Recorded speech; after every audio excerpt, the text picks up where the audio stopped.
Que bom que você veio à casa do Senhor nessa noite, adorar o seu nome, engrandecer, porque Ele é digno de honra, Ele é digno de louvor. Ah, papai, lindo testemunho, né? Deus, Ele sempre está olhando por nós, cuidando da gente. O título dessa palavra é Deus de aliança, Deus de pactos. O Deus que nós servimos, Ele é um Deus tão grande e muitas vezes a gente pensa que Ele não se importa conosco, devido ao tamanho da sua grandeza, do seu poder, e a palavra diz que tudo que existe foi criado por Ele, tudo que existe foi criado por Ele, inclusive o espaço, o tempo e a matéria, todas as coisas foi Ele quem criou. E o tempo, como nós conhecemos, está dentro de Deus. Deus não tem tempo. Ele criou o tempo para nós, um tempo para a gente, mas Ele não tem princípio de dias e não terá fim. E aí quando a gente ouve sobre esse Deus tão grande, a gente fica até assustado. E às vezes bate uma dúvida. Abra sua Bíblia em Hebreus capítulo 2 e o versículo 6. Diz assim a palavra do Senhor, Hebreus capítulo 2 e o versículo 6. Mas em certo lugar testificou alguém dizendo: que é o homem para que dele te lembres? Ou o filho do homem para que dele te lembres? Ou o filho do homem para que o visites? O rei Davi, ele se questiona, o que é o homem? Diante da grandeza desse Deus, para que Deus se lembre de nós, para que Deus se preocupe com a gente, e a gente, quanto mais conhecimento você tiver, de todas as coisas, quanto mais estudo, mais conhecimento, mais você vai perceber que nós somos pequenos. Quanto mais a gente estuda, mais a gente percebe o quanto a gente é pequeno. Eu não sei se você já parou para pensar que às vezes você está aí na estrada e você vê lá uma placa com o nome de uma cidade que você nunca ouviu falar. E aí você olha de novo e é aqui do estado de Santa Catarina. Quem já percebeu isso? Olha aí, muita gente. A gente não sabe nem das cidades que existem dentro do nosso estado.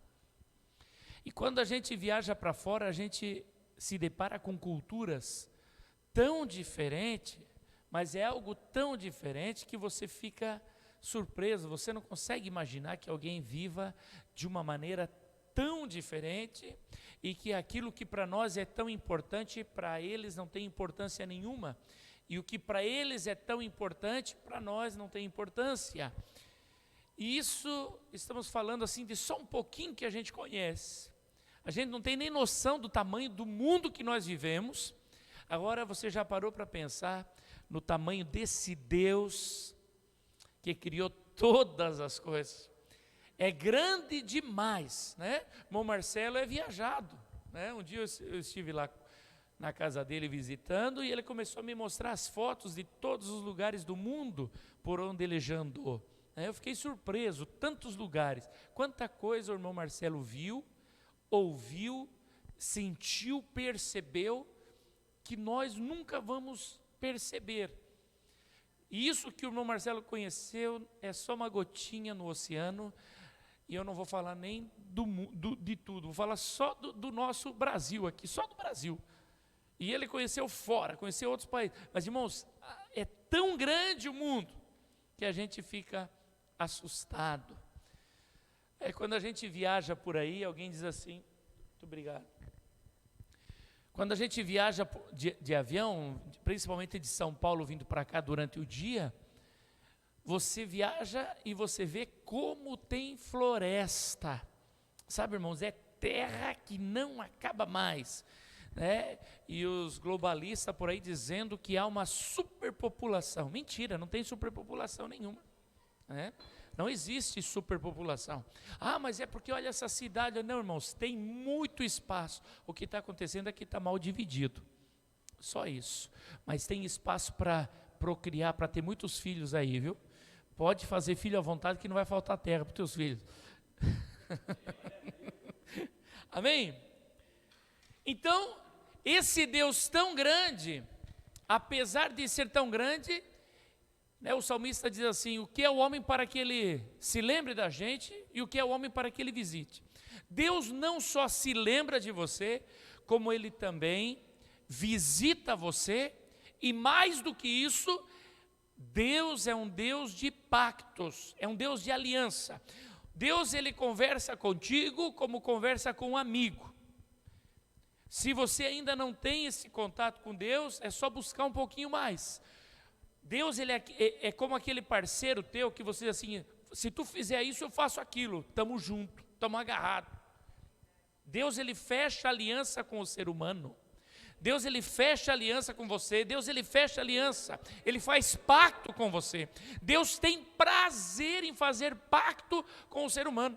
Quando você diz assim: Senhor, eu vou fazer assim, assim. Se o Senhor estiver comigo, o Senhor diz assim: estou junto.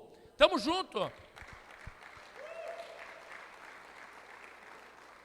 E o mais maravilhoso é que o nosso Deus não quebra pactos. O nosso Deus não quebra aliança.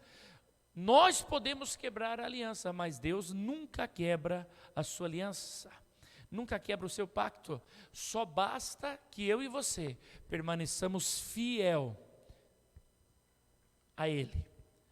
Se a gente suportar a lentidão do dia, se a gente suportar a lentidão do tempo, dos meses, você verá a mão de Deus sobre a tua vida. Aleluia, glória a Deus. Nós vimos o profeta Daniel entregando algumas mensagens e conversávamos com o apóstolo. Chegamos numa casa e estava tudo bem ali aparentemente, e havia muita comida, sobremesa, e todo mundo estava sorrindo, todo mundo estava alegre. Mas de repente o profeta, ele estava assim ansioso, ele me olhava porque ele estava querendo que eu dissesse fala, né? E eu só estava esperando o momento certo para ele falar. Quando chegou o momento certo, eu fiz assim: fala, profeta. E ele falou assim, olhou para o irmão e falou: por que eu estou com uma vontade de chorar? Por que eu estou triste? Por que eu estou angustiado? Ele falou. E então aquele irmão se quebrantou, porque o irmão estava num estado de depressão, com pensamento suicida, pensamento de tirar a sua vida. Aparentemente estava tudo bem por fora, mas Deus, que conhece o íntimo do coração, revelou ao seu profeta. É maravilhoso, né? E aí, aqui quando se estava entregando as palavras proféticas, a palavra revelada, e isso é maravilhoso, então para alguém ele disse assim: te foi concedido o que você pediu, né? E a pessoa se alegrou, e nós se alegramos porque foi concedido. Mas depois nós conversando com o apóstolo, bem melhor é quando a vontade do Senhor é feita na nossa vida, do que quando algo é concedido. Porque quando Deus concede alguma coisa, porque Deus atendeu o nosso pedido. Mas quando nós nos sujeitamos à vontade dEle, que é tão grande, vai ser bem maior a bênção.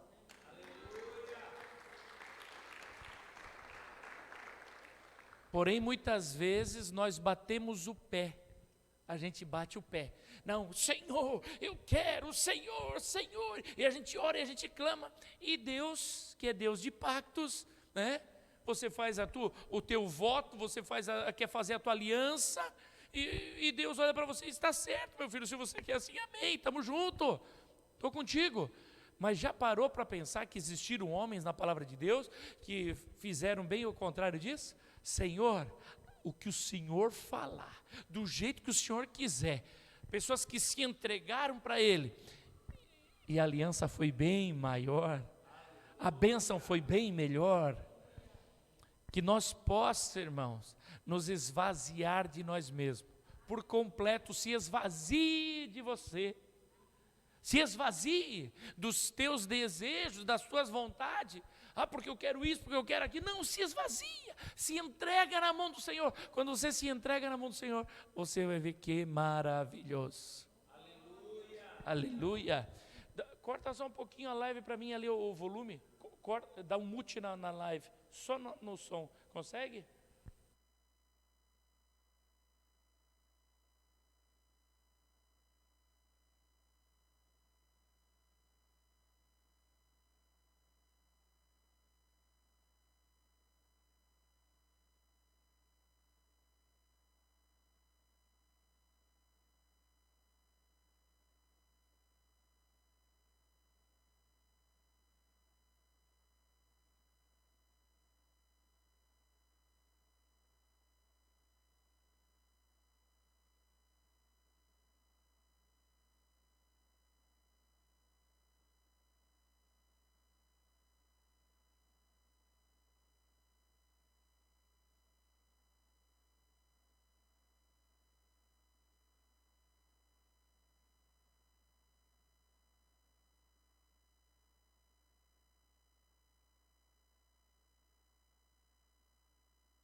Já deve ter gente falando, o que houve na live? Amém? Amém. Vai lá comigo, Êxodo capítulo 2, versículo 23.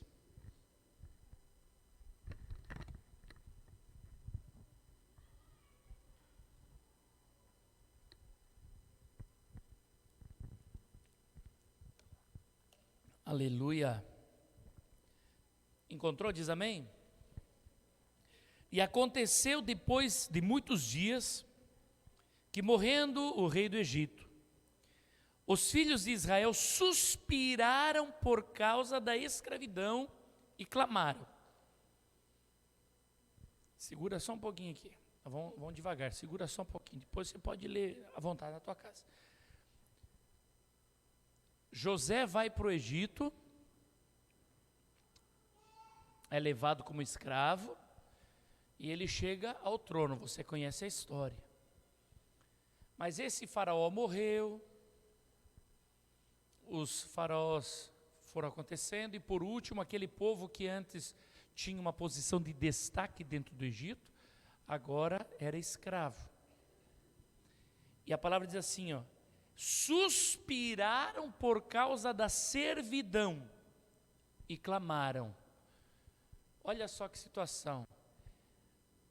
Isso parece que é padrão do ser humano. Vai clamar, vai suspirar, vai desejar quando está num estado terrível. Só vai clamar a Deus quando a coisa desandou. Quando a coisa está mais ou menos, quando já não ora mais, já não busca mais, já não clama mais. E começa a se afastar de Deus. E aí quando a coisa fica feia, começa a clamar. E olha a continuação. E o seu clamor subiu a Deus por causa de sua servidão. Sabe o que significa essa palavra? O seu clamor subiu a Deus por causa da sua servidão. É porque se não houvesse servidão, não teria clamado. Se não tivesse luta, não teria orado. O título dessa campanha é: a oração de um justo pode muito em seus efeitos. E a oração do justo que nós estamos clamando aqui, não é essa oração aqui: oi, estou desesperado, me socorre, me ajuda. Não, essa campanha é para superar expectativas. Essa campanha é para aquele que está bem, mas que está ligado com Deus e que é justo em Jesus, para prevalecer, para avançar.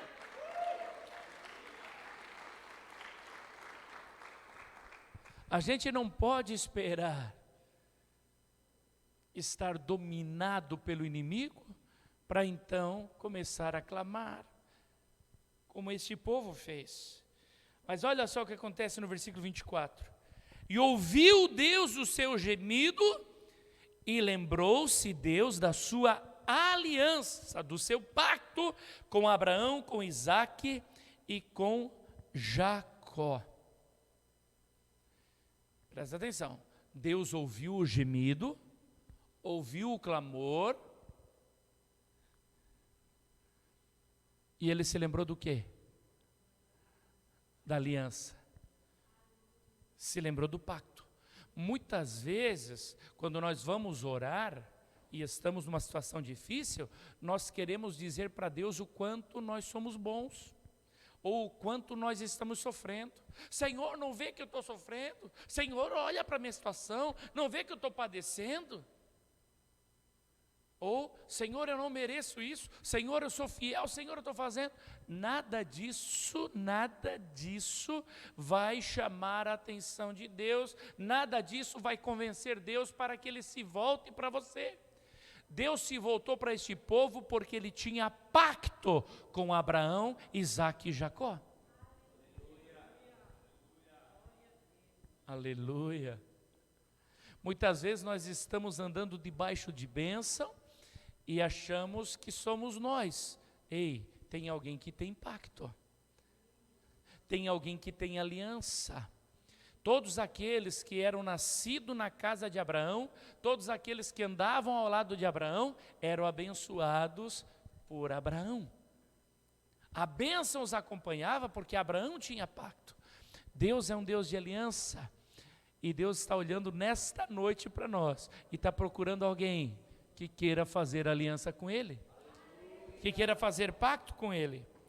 Existia um contrato, mas foi preciso relembrar esse contrato. Foi preciso. Nós somos filhos pela fé, filhos de Abraão. E Deus, Ele vai olhar para nós e vai nos responder se nós estivermos de acordo com o pacto. A gente vai chegar um pouquinho mais fundo aqui, irmãos, nessa palavra. Então, quando nós olhamos para nós, muitas vezes a gente acha que nós somos tão pequenos, então por isso Deus vai nos responder. Deus não vai te responder porque você é pequeno, Deus não vai te responder porque você está doente, Deus não vai te responder porque você é rico, Deus não vai te responder porque você é próspero, Deus não vai te responder porque você é bonito, você é feio, não. Deus vai te responder se você estiver debaixo do pacto. Escute, Deus só vai responder você se você tiver aliança com Ele. Quem não tem aliança com Ele, muitas vezes anda na sombra de alguém que tem aliança. Mas se essa pessoa é retirada, ou se por algum motivo você é levado para longe, a sombra sai de cima de você. E não é isso que Deus quer para nós. Deus quer que cada um de nós tenhamos aliança com Ele, pacto com Ele. Hoje em dia se prega muito que Deus ama todos, que Deus aceita todos, do jeito que está, do jeito que se é, do jeito que se quer, fica do jeito que você está, não tem problema, faz o que se quer, que Deus é amor. E peraí, não é assim. Você vai entender aqui já um pouquinho mais para frente, que sem aliança, sem pactos, não funciona. Não é, Deus é um Deus de aliança, que maravilha, posso ter aliança com Ele. Não, não é assim. Se você não tem aliança com Ele, se você não tem pacto com Ele, não é amigo dEle, não é filho dEle, está perdido.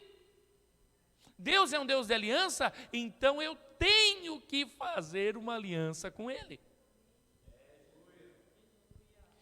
Deus, Ele chama Moisés para libertar o seu povo, esse povo que está escravo e que clama ao Senhor. Moisés não era uma pessoa comum. Moisés, ele foi escolhido antes do nascimento. Deus projetou um libertador para o seu povo. Eu tenho certeza que sempre há um propósito para cada um dos seres humanos. Deus tem um propósito para cada um, mas tem pessoas que têm um propósito maior. Porque Deus poderia ter pego Arão. Arão era 3 anos mais velho do que Moisés. Já existia. Vamos libertar o povo, então vamos pegar o Arão, que era um menininho de 3 anos. Mas não. O libertador vai ser gerado agora, nessa data. Esse papai e essa mamãe, não importa se tem irmão, não importa se tem irmã mais velha, Deus fez com que aquele menino fosse gerado já com propósito e ele cresce. Ele é preparado pela mamãe, depois preparado no governo egípcio e depois ele é preparado no deserto. Ele é o escolhido. Estamos juntos? Presta atenção. Aí depois Deus fala com Moisés, lá no monte, quando a sarça está ardendo e não se consome. E Deus fala com ele que ele vai ser o libertador, que ele tem que ir lá e tirar o povo do Egito. Ele pega a sua esposa e vai a caminho do Egito. A sua esposa e o seu filho, que é um bebê. Vai comigo, Êxodo capítulo 4, versículo 24. Êxodo 4, 24. Se você tem a tua Bíblia, abra e compartilha com alguém que está do seu lado. Olha só. Ora, sucedeu no caminho, numa estalagem, que o Senhor o encontrou e quis o quê? Quis matá-lo. Moisés é o escolhido antes do ventre da sua mãe, ele já é escolhido por Deus, tem um propósito. Se encontra com Deus, está todo preparado, está prontinho para a obra. Quando está indo para desenvolver o trabalho que Deus mandou ele fazer, quando ele para lá para dormir numa estalagem, num hotelzinho lá no meio da estrada, Deus encontra com ele e quer matar o Moisés. Por que Deus quer matar o Moisés? Versículo 25. Então Zípora tomou uma faca de pedra, circuncidou o prepúcio de seu filho, e lançando-o aos pés de Moisés, disse: com efeito, és para mim um esposo sanguinário. O Senhor, pois, o deixou. Ela disse: esposo sanguinário, por causa da circuncisão. Para aí. O povo de Deus estava há 400 anos no Egito. Eu não sei quantos, se tinha meses, se tinha anos, esse bebezinho aqui, esse menino do Moisés. Mas quando eles estão lá na estalagem, o menino não tinha sido circuncidado, ou seja, pegar o pênis do menininho, puxa toda aquela pelinha para cá, pega uma faca feita de pedra, porque não tinha outra, né? Uma faquinha feita de pedra, corta e jogou lá no Moisés. Por quê? Porque o Moisés estava morrendo. Eu quero que você entenda, Deus quis matá-lo, alguém diz, Deus quis matá-lo, chegou, vou te matar, Moisés. Não, não é assim que Deus chega. Deus estava matando Moisés, estava sufocando, Moisés estava agonizando. Quem sabe deitado, corta o prepúcio do piá. E aquela mulher, o quê? Corta! Ela não entende nada, pega aquela e corta e ela está braba, porque ela não entendeu nada. Por que acontece isso com Moisés? Porque o pacto com o povo de Deus tem que ser circuncidado ao 8º dia. O pacto era esse, a aliança era esse. É israelita, nasceu menininho, deu 8 dias, corta o prepúcio, corta. E não tinha sido cortado. Não interessa se é escolhido desde o ventre, não interessa se você está fazendo a obra, não interessa se você está no caminho. Se você quebra o pacto com Deus, não vai funcionar. Pacto, aliança.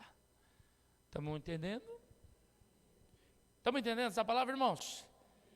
Aí diga assim, parece que é tão duro, né? Você vai dizer, mas por que isso? Irmão, Deus exige de nós circuncisão. Deus exige de nós um pacto, uma aliança. Quando a gente fala, Deus é Deus de pacto, e a gente canta, que maravilha, irmãos. É sério? Deus de pacto não é só, que maravilha, não. Deus de pacto é, Deus é Deus de aliança. Eu não posso quebrar a minha aliança. Tem gente que faz voto e quebra. Tem gente que faz aliança e quebra como se nada tivesse acontecido. Você não percebeu, mas você está num risco sério. Josué assume o lugar de Moisés. Os anos passaram, 40 anos. E agora quando Josué, juntamente com o povo de Deus, cruzam o Jordão, atravessam o Rio Jordão. Atrás deles agora ficou o Rio Jordão e na frente ficou a cidade de Jericó, a cidade murada, com as muralhas de Jericó. Eles precisam tomar aquela cidade. Só tem 2 homens ali que são circuncidados. Sabe quem? Josué e Caleb. Só os 2 são circuncidados. Tão fortes, tão vigorosos, estão prontos para a batalha, tão cheios de coragem, viram Deus abriu o Rio Jordão, agora nós vamos tomar Jericó. E aí Deus chega para Josué e diz assim, não. Todo mundo corta o prepúcio. Não tem pacto comigo, essa gente não tem pacto comigo. Quem não tem pacto com Deus, não toma cidade murada coisa nenhuma. Você vai prevalecer, você vai avançar. Você só vai prevalecer, só vai avançar se tiver pacto, se tiver aliança. Se não tem aliança, é só blá, blá, blá, blá, blá, blá.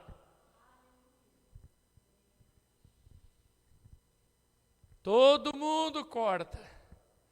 Todo mundo. É febre, é tudo que é coisa. E aqueles homens caídos por lá e tem que esperar ele se recuperar. O inimigo poderia ter atacado, né, naquele momento, mas não, era pacto com Deus. Vou falar uma coisa para ti, o momento mais vulnerável da tua vida é quando você está fechando uma aliança com Deus. É o momento que você se sente mais fraco, que você se sente mais abatido, que você se sente angustiado, que você sente que está sofrendo. Mas se você está sofrendo, está padecendo porque está fechando uma aliança com teu Deus, então a tua vitória vai ser gloriosa. Aleluia. Aleluia. Quando nós olhamos para Sansão, Sansão tinha um pacto, uma aliança com Deus. E a aliança era: não corta teu cabelo. Era algo tão simples, não é verdade? Não corta o cabelo, você é nazireu, você é escolhido do Senhor, desde o ventre da mãe, não corta esse cabelo. E ele estava seguindo a regra, ele não cortava o cabelo, mas tinha um problema: a boca. Brincou com o inimigo, brincou com o diabo, do mesmo jeito que Eva. Se Eva não tivesse dado ouvido para a serpente, a história era outra. Se Sansão não tivesse dado ouvido para Dalila, a história era outra. Mas ficou brincando, ficou brincando, ficou brincando e entregou o ouro e se deu mal. Quando nós olhamos para Sansão, uma coisa tão simples, fala de pacto pessoal, de aliança pessoal. Deus tem e quer fazer uma aliança pessoal contigo. Todos nós estamos debaixo da aliança de Abraão, todos nós estamos debaixo da aliança do sangue de Cristo, mas ainda assim, Deus quer ter uma aliança pessoal contigo. Um pacto pessoal contigo. Tem algo que é só teu e do papai, só teu e do Senhor. Ai, pastor, eu não tenho, então procura. Procura, peça que o Senhor te dê. Vai comigo, Salmo 8 e 3, vamos repetir essa leitura. Salmo 8, 3 ao 6. Quando vejo os teus céus, obra dos teus dedos, a lua e as estrelas que preparaste, que é o homem mortal para que te lembre dele, e o filho do homem para que o visites? Pois pouco menor o fizeste do que os anjos, e de glória e de honra o coroaste. Fazes com que ele tenha domínio sobre as obras das tuas mãos. Tudo pusestes debaixo de seu pé. Amém? Olha só, o rei Davi, ele percebe, através de revelação divina, o quanto o ser humano é pequeno. O quanto o ser humano é pequeno. Mas ele também, por revelação, ele entende que apesar de ser tão pequeno, o Senhor o honrou de autoridade. O Senhor honrou, o ser humano foi honrado por Deus para dominar, para estar por cima e para cuidar das obras das mãos de Deus. Esse foi o propósito de Deus. O Senhor fez ele um pouco menor do que um anjo, o ser humano. Mas os anjos não cuidam de nada aqui da terra. Ele só pode cuidar de você se Deus manda e se você estiver debaixo do pacto. Mas nós não, nós podemos, de livre e espontânea vontade, fazer as coisas. O Senhor nos deu esse direito, essa autoridade. Direitos e obrigações dados por Deus nesse pacto, quando a raça humana é criada. Abra aí Gênesis capítulo 1, versículo 26. Gênesis 1, 26. E disse Deus: façamos o homem à nossa imagem, conforme a nossa semelhança. E criou Deus o homem à sua imagem, a imagem de Deus o criou, homem e mulher os criou. Então, veja, quando a palavra diz homem, está se referindo a homem e mulher.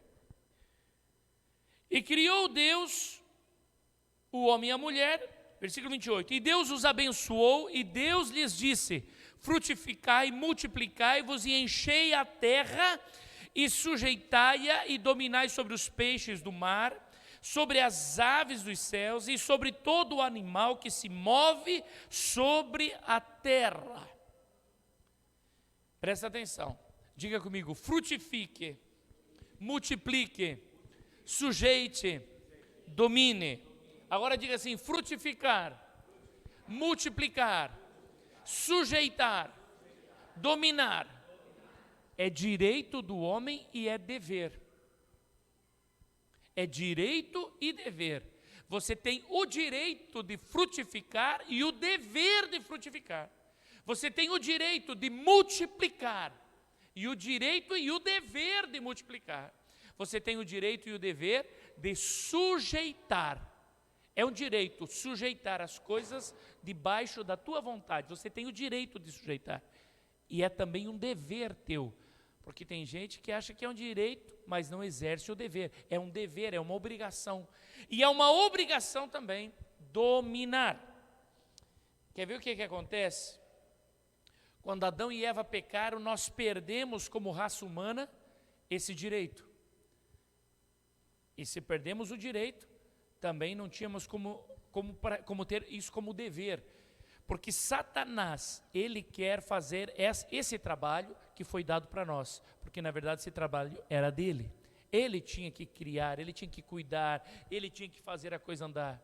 Mas ele não fez, ele se rebelou contra Deus. E então agora ele não quer que nós faça. O objetivo de Satanás é colocar por terra toda e qualquer ação dos filhos de Deus. Eu quero que você entenda uma coisa. Esse direito e esse dever já foi conquistado outra vez lá na cruz do Calvário. Amém? Olha aqui, ó, Lucas capítulo 22 e versículo 20. Lucas 22 e 20, se você encontrou, dá um amém aí. Semelhantemente, depois da ceia, tomou o cálice dizendo: este cálice é o novo pacto em meu sangue que é derramado por vós. Lucas 10 e 19, volta um pouquinho, Lucas 10 e 19. Eis que vos dei autoridade para pisar serpentes e escorpiões, e sobre todo o poder do inimigo, e nada vos fará dano algum. Amém? Amém? O nosso direito de frutificar, de multiplicar, de sujeitar e de dominar foi reconquistado por Jesus, mas o diabo, ele continua insistindo na nossa cabeça que não é assim. Frutificar não é apenas um direito, frutificar é um dever, mas o diabo coloca na nossa cabeça que está bom do jeito que está. Presta atenção. O diabo diz para você que está bom desse jeito. O jeito que você está bom. O jeitinho que está a tua casa está bom. Não precisa frutificar. Não precisa multiplicar. E existem, o inimigo ele coloca assim na nossa cabeça que o frutificar não depende de ti. Que o frutificar não depende de ti. É mentira. O frutificar depende de você. Ai, não, depende de Deus eu frutificar. Não. Já está em você essa bênção. É uma ordem, você deve frutificar. Pastor, frutificar no quê? Em todas as coisas. Você deve frutificar com o teu dinheiro, você deve frutificar com o teu trabalho, você deve frutificar trazendo almas para Cristo, gerando almas para Cristo. Se você não está frutificando, tem algo que não está certo, porque é uma ordem do Senhor, frutificar, e frutificar faz parte do pacto. Quando Deus cria o ser humano, Ele já coloca um pacto, frutifica. Por quê? Porque aquele que não frutifica, o galho, o ramo que não frutifica, o que a Bíblia diz? É cortado e lançado fora. Então muitas vezes dentro da igreja a gente vê assim, a igreja está uma bênção e daqui a pouco aquele irmão que estava sempre ali, sumiu o irmão, desapareceu. E a irmã, sumiu a irmã, o que deu? Ai, ficou triste. Irmão, não tem nada a ver. Não, é que ficou triste com a fulana, ou ficou triste com o pastor. Alguns dizem, é impossível ficar triste comigo, mas alguns dizem, ficou triste com o pastor, foi embora, não está mais vindo no culto. Alguém diz assim, oxe, né, que coisa, irmãos. Não é, ela foi cortada. Aquela pessoa foi cortada. Cortada, não estava frutificando. Não orava, não contribuía nas finanças, não fala de Jesus, não evangeliza, ocupa espaço dentro da igreja, rouba a energia da igreja, rouba a energia do pastor, dos obreiros, e é preciso limpar. Então Deus limpa a árvore. Quando a gente faz uma poda numa árvore, qual que é a ideia? Qual que é a ideia de tirar aqueles galhos? Fortalecer a árvore. E quem corta não é o pastor. Quem corta não é as ovelhas. Quem corta é o Deus Todo-Poderoso. Ele é o lavrador. Ele corta. Pá, não presta, tá, acabou. Que coisa terrível. Olha para o irmão que está ao seu lado e pergunta para ele, está frutificando? Amém? Porque se só está esquentando o banco, não está prestando. Eita! Multiplicar. Presta atenção, multiplicar. O diabo usa até mesmo pastores para dizer que você não deve ter muitos filhos biológicos. É comum. Estivemos numa igreja esses dias em que eu conversei com a esposa de um dos pastores, ela não tem filhos. Eu falei, e aí, não vou ter filho vocês? Não, Deus o livre, eu não quero ter filho. Aí um outro pastor, na mesma igreja, ele veio, pastor, ora pela minha esposa, a gente só tem um menino, ele já está com 16 anos, só um, eu queria ter mais, mas ela não quer saber, ela só quer saber de estudar, só quer saber de ganhar dinheiro, de fazer as coisas. Está errado. Quem não quer que você tenha filho é o diabo. Ai, pastor, que pensamento, que coisa, adianta ter muito filho para depois não ter como sustentar? E quem disse que é você que sustenta alguma coisa? Você não sustenta nada, você nem consegue se sustentar sozinho. Se não é a mão de Deus sobre você, você morre seco, doente.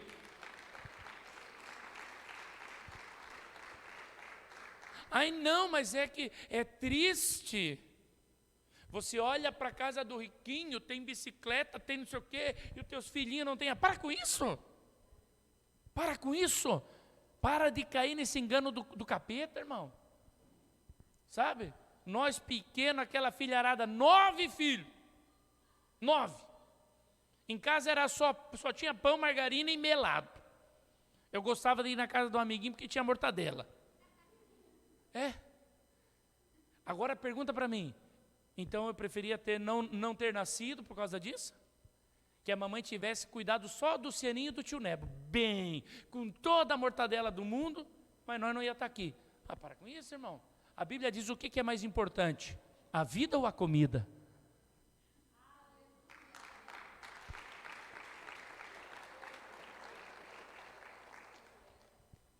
Você tem que multiplicar. Multiplicar em filhos, tem que ter filho. Quem não tem filho está com problema, é estéril. E quem não tem filho porque não quer, está com problema sério também. Ah não, pastor, 1 está bom, 2 está bom. Irmão, está errado. Está errado. Você não sabe fazer conta.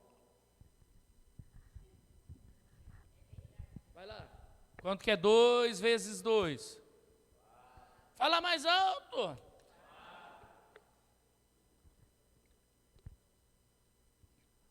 Multiplicar. Ai, não quer dizer isso. Não quer dizer isso. Então quer dizer que o certo é você ter um filho. 2 vira 1. Aí está o que? Subtraindo, está dividindo.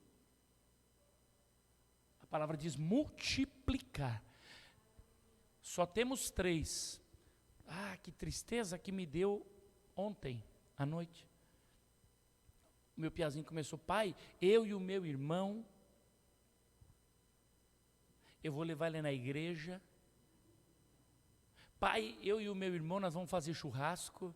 E eu fiquei pensando, mas ele não tem irmão. E aí eu lembro que eu e o apóstolo, desde pequeno, fazendo churrasquinho. Papai saía, nós só olhava, já ia direto, passou, comprava um bifinho, nós ali, pai, queimava, ia, às vezes saía, às vezes não saía. Irmão, ter um irmão é a melhor coisa do mundo. Eu pensei, esse piazinho não vai ter um irmão, que triste. Agora imagina você ter um filho único. Não é a vontade de Deus. A vontade de Deus é que multiplique. Aleluia. Tem gente que está se mordendo por dentro, está pensando, que coisa, o que é isso que ele está falando? É porque é tão contrário ao que o mundo ensinou para você. É tão contrário ao que você ouve nessas igrejas de faz de conta, dessas igrejinhas modernas que tem por aí. Fala, mamãe. Sim.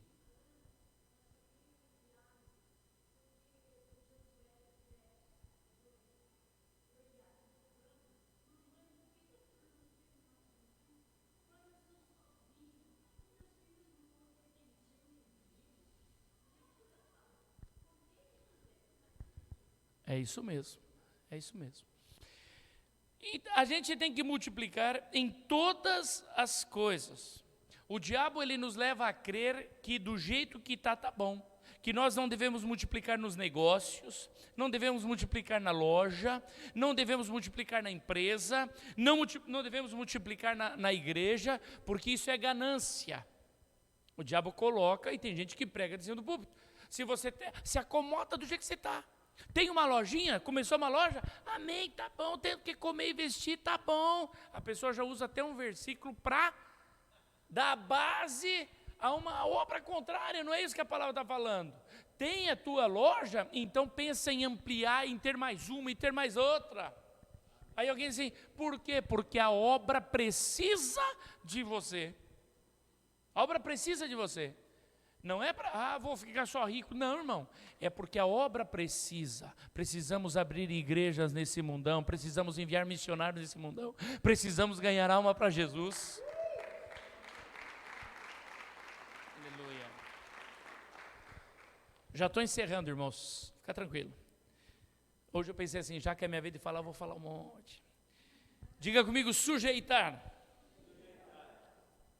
Presta atenção. O Senhor te fez para sujeitar os animais. Não é isso que diz a palavra? Sujeita os peixes, as aves, as feras do campo, tudo é para o homem sujeitar. Aí o que o inimigo lançou?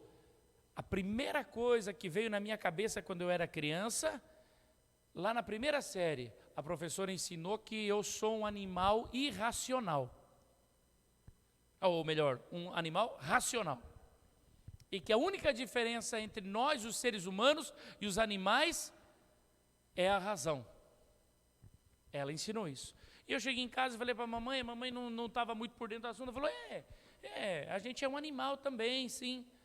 Mentira, mentira, mentira, mentira, mentira de Satanás.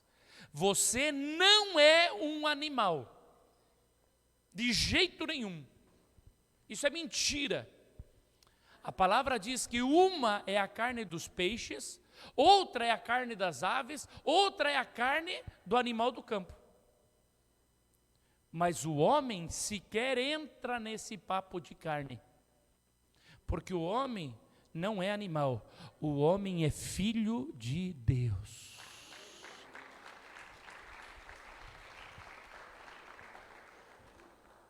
Aí alguém diz assim, mas não tem nada a ver, qual é o problema? Isso não é sério, é seríssimo. Isso é seríssimo.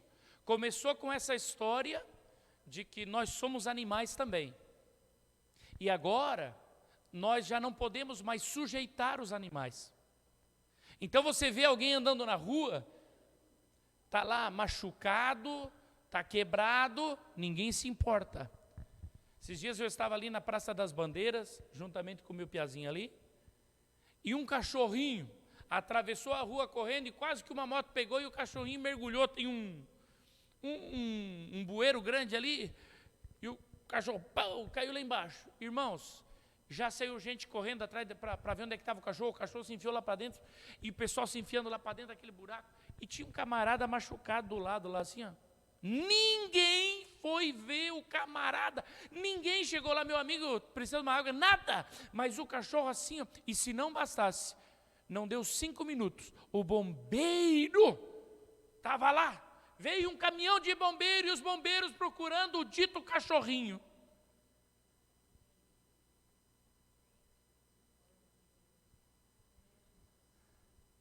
Mas o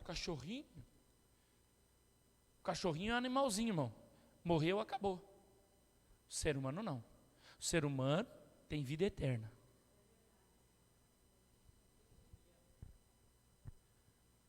Aí saiu o carroceiro, né?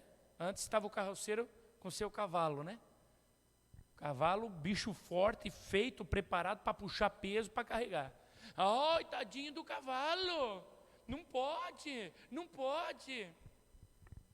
Mas agora, os camaradas andando por aí, o homem, puxando aquela carroça pesada, não tem ninguém para ir lá dizer, coitado do homem, vamos ajudar, vamos mudar, não, para ele não.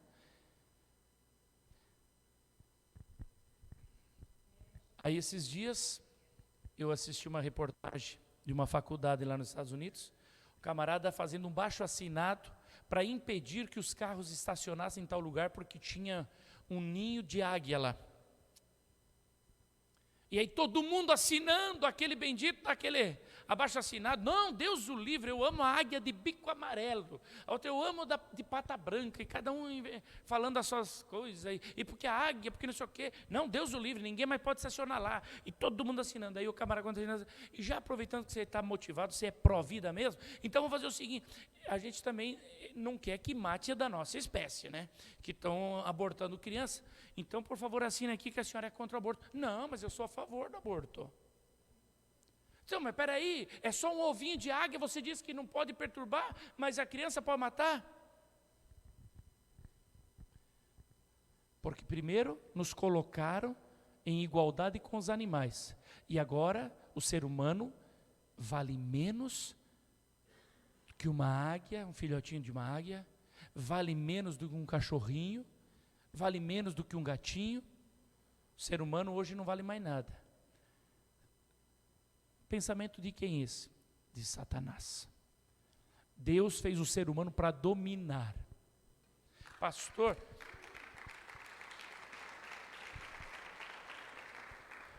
o senhor é contra os animais? Não.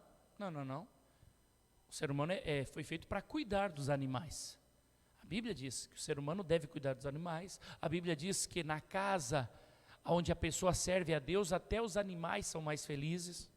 A Bíblia diz. E quando Deus fala com Jonas, que Jonas queria que Deus acabasse com a cidade de Nínive, Deus diz para Jonas, você não tem pena das 120 mil pessoas que moram aqui e dos animais? Ou seja, Deus se importa com os animais. Só que o ser humano vale muito mais do que os animais. Você foi feito para dominar, para sujeitar, e não para ser dominado e nem para ser sujeitado. E para encerrar, diga comigo assim, igreja e política. Igreja não se envolve em política. Quem já ouviu isso aí? Deus o livre! Igreja se envolve com política. Ué, dá uma lida na Bíblia. A Bíblia diz assim, bendita a nação cujo Deus é o Senhor. Diga comigo, bendita é a nação cujo Deus é o Senhor.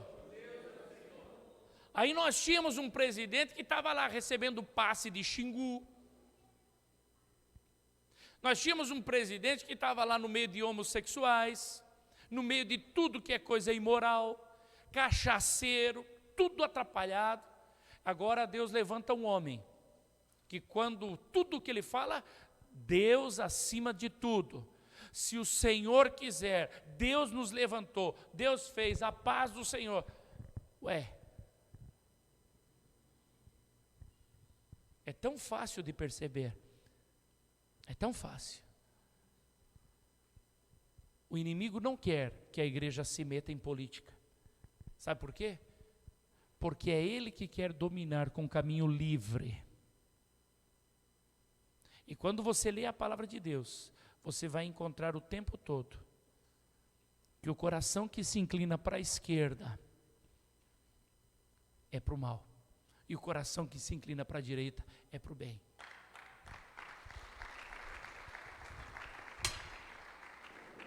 Alguém diz assim, não pastor, mas não tem nada a ver, tem tudo a ver. Leia, releia de novo. A igreja precisa dominar nesse país. A igreja precisa dominar nesse país. os crentes precisam dominar nesse país. Sabe o que aconteceu com a entrada do nosso presidente? Já não teve mais parada gay no Rio, já não teve mais parada gay em São Paulo, né? Os milhões que iam para a malandragem, agora não vai mais. Por quê? Porque agora tem um presidente que serve ao Senhor.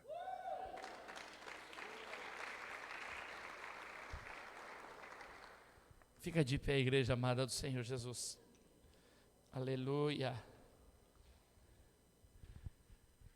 O Senhor te fez para dominar em todos os lugares aonde Ele te leva. Aonde você vai, seja na escola, seja no trabalho, na cidade, aonde você estiver, o Senhor te colocou para dominar, não para ser dominado. Diga comigo, dominar. Diga de novo, dominar. Não para ser dominado, irmão. Deus, Ele fez você para ser cabeça, não para ser cauda. Nessa cidade, a igreja de Cristo vai dominar. Na escola, a igreja de Cristo vai dominar. Vocês viram aquele irmão dos Gideões Internacionais no domingo falando que nas escolas, faculdade, já não podia mais entrar com o Novo Testamento. Era proibido